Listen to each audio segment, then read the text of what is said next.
Mujtaba, ce n'est pas une marionnette, c'est une vraie personnalité clé du régime. Ouais. Lui-même, pendant toute la guerre Iran-Irak, il était pasdar. Pasdar, c'est-à-dire un commandant des gardiens de la Révolution. Donc il a fait la guerre. Il a fait la guerre pendant 8 ans. Il n'a jamais cessé à faire la guerre. Il était au front. Et donc, il a de très, très bonnes relations avec la première, la deuxième et la troisième génération, parce qu'il n'a que 56 ans, 30 ans de différence avec son père, avec tous les généraux et les cadres dirigeants des gardiens. Et ensuite, une fois la guerre est finie, depuis 20 ans, il avait la main lourde sur le bureau de son père. Et quand on parle du bureau de son père, il faut étudier en détail ce que c'est ce bureau. C'est ce bureau qui a la main lourde à la fois sur 3 domaines très très importants. Faites tout ce que vous voulez en Iran, mais ne touchez pas à ces 3 domaines.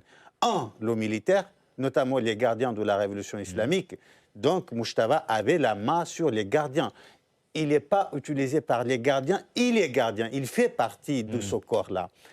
Le deuxième domaine, c'est l'économie. Faites tout ce que vous voulez, mais ne touchez pas à l'économie. Jamais une entreprise internationale, nationale ou locale pourrait s'installer en Iran sans son filtre.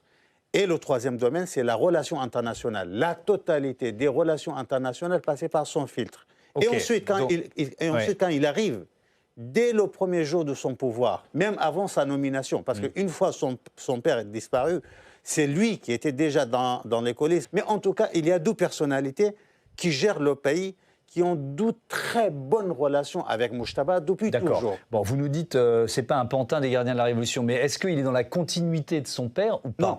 Oui, dans la continuité en termes idéologiques, bien évidemment, mais en termes de stratégie de guerre, il est vraiment dans la radicalisation de la conflictualité. C'est-à-dire quoi? C'est-à-dire de 89 à 2026, son père qui était au pouvoir, premier homme, il n'a jamais attaqué un pays du Golfe. Il n'a jamais attaqué un pays arabe. Dès qu'il arrive, avec le premier jour de la disparition, c'est la totalité des pays du Golfe lourdement attaqués par Mujtaba. Ensuite, avant sa nomination, même Kalibaf, qui est un général des gardiens et désormais qui dirige l'Assemblée nationale iranienne, ou même le responsable de la sécurité nationale, Larijani, personne n'osait dire on ferme le détroit d'Ormuz définitivement. Donc il est dans une stratégie de radicalisation ou de conflictualisation.